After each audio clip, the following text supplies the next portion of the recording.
반갑습니다. 명슬리안입니다. 오늘은 웨슬리 설교 신자 안에 있는 죄 나눠보도록 하겠습니다. 고린도후서 5장 17절. 그런즉 누구든지 그리스도 안에 있으면 새로운 피조물이라. 이전 것은 지나갔으니 보라 새 것이 되었도다. 예수님을 믿고 나서 죄는 어떻게 되는 것일까요? 요한일서 3장 9절을 보면 하나님께로 난 자마다 죄를 짓지 않는다 말하고 있습니다. 그렇다면 믿고 구원받았다고 성령의 증거를 가진 사람은 죄가 정말 없는 것일까요? 죄를 짓게 되면 하나님의 은혜가 더 이상 우리에게 주어지지 않는 걸까요?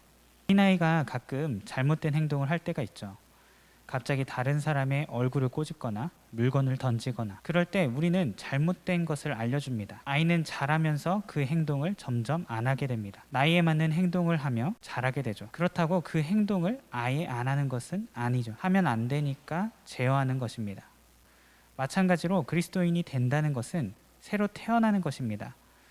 아이가 자라나 어른이 되듯이 성장하고 장성해지는 것입니다. 새로 태어났지만 여전히 우리는 육체에 살고 있습니다. 그래서 하면 안 되는 것을 알지만 유혹에 넘어가 버리는 연약함이 있죠. 사도 바울은 육체의 소욕은 성령을 거스르고 성령의 소욕은 육체를 거스르나니 라고 이야기합니다. 거듭난 사람도 서로 대적하는 두 세력이 있다는 것을 말하죠. 웨슬리는 이 성경 말씀의 근거에서 말합니다. 예수님 믿기 전에는 죄에 대하여 지배당하지만 예수님 믿고 나서는 내적 외적 죄를 이길 힘을 소유하게 된다고 말합니다. 물론 무조건 이길 수 있다는 말은 아닙니다. 졌다고 한들 하나님의 은혜가 끊어진다고 말하지 않습니다. 부모가 아이에게 하지마 라고 말하지만 아이는 할까 말까 고민합니다. 끝내 하게 되면 훈육을 받게 되지만 부모와 자녀의 관계는 끊어지지 않듯 말입니다. 요한계시록에서도 예수님이 에베소 교회 성도들에게 칭찬을 하시지만 책망도 하십니다. 믿음 안에서 인내와 수고를 칭찬하시지만 처음 사랑 버렸다 말씀하시며 책망하십니다. 믿음의 불씨를 다시 불태우라고 말씀하시죠. 예수님은 우리 안에 여전히 죄가 있지만 우리 안에 계셔 주십니다. 내 안에 죄를 쫓아내려고 애쓰십니다. 예수님은 죄가 지배되는 곳에 계실 수 없습니다. 그러나 우리 안에 있으실 수 있는 것은 예수님이 우리를 이제 다스리시기 때문입니다.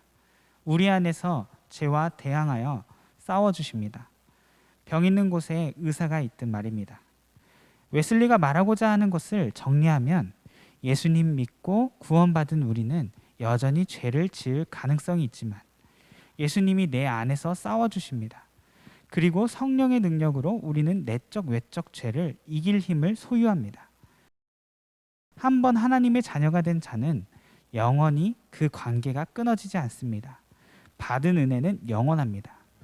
우리는 죄에 넘어질까 봐 신경 쓰지 않아도 됩니다. 여전히 우리는 연약하지만 하나님의 사랑 가운데 걷는 한 신령과 진리로 늘 예배하는 자가 됩니다. 우리 믿음이 뜨거울 때 사랑도 커지고 더 옳게 살게 되는 것처럼 집중할 것은 하나님을 사랑하는 것이지 죄가 아닙니다. 하나님과 깊어지는 기본인 기도와 말씀을 늘 붙들고 살아가는 저와 여러분이 됩시다. 감사합니다.